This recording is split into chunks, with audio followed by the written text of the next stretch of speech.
Hey everyone, welcome to another 4-Minute Thursday.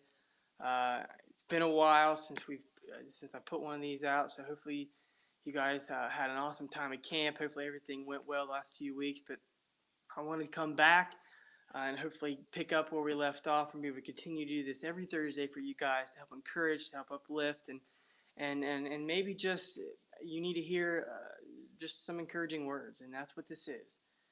Maybe just a little tidbit that kind of help you through your week.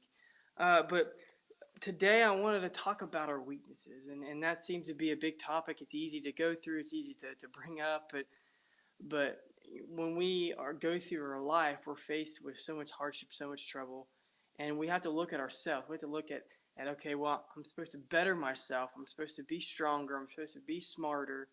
I'm supposed to be a better Christian, but yet I'm full of weaknesses. I'm full of these things that keep me from being all those things. But I want to give you a message here, some scripture, and this is out of 2 Corinthians, and it's talking, about my boy Paul here. But this is when he's sharing this vision of his thorn in his flesh, his weaknesses and his things that he faces. But it says in 2 Corinthians chapter 12, starting verse 8, it says, 3 different times I begged the Lord to take it away. Each time he said, my grace is all you need.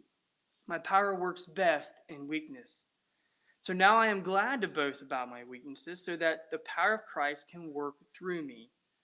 That's why I take pleasure in my weaknesses and in the insults, hardships, persecutions, and troubles that I suffer for Christ. For when I am weak, then I am strong. You probably really rang that last little bit probably rang a bell for you, right? That sounds very familiar. But you look at this and Paul had hardships. He had persecutions. He had thorns in his flesh, these weaknesses that he dealt with because he's a man, just like everyone else, right? And he's saying that 3 different times, several times, he comes to God and he's begging to take this away. He doesn't want this weakness. He doesn't want these afflictions upon him. He doesn't want all this stuff. And then each time, God spoke to him and said, my grace is all you need. And that is so true. We need that grace. We need to have it in our life.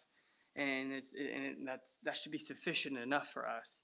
Then he says, my power works best in weakness. Not my power works best if these conditions are met, or my power is greater when you're at your best. No, he says, my power works best in weakness. And so Paul goes on saying how he's glad now to boast about his weakness. He's glad to boast about all the hardships he deals with and stuff like that, because it's in those temptations, it's in those weak moments of his life that God's power is raining down on him. It's working in him and for him and through him. And that's what we want. That's what we need. That's what we should strive to go after. And so he takes pleasure in that because he says, of course, when he's weak, then he is strong. And the point to remember today is that there is power in weakness. And it doesn't seem like those things should go together. It doesn't seem like it should work. But when it comes to God's true power, man, it's stronger. It's more powerful than anything in this world.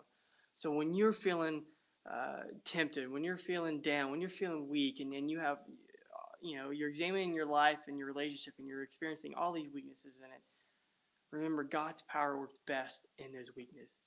So don't let the weaknesses out overrun you and you just be all glad about it, but you really just embrace the fact that, hey, I have flaws, I have these weaknesses, but I know God's going to work in me, he's going to work for me, and he's going to work through me. Once you embrace that, once you understand that, and then you're going to know that, hey, I'm not perfect, but God's powerful in me through that. He's very powerful in my weakness.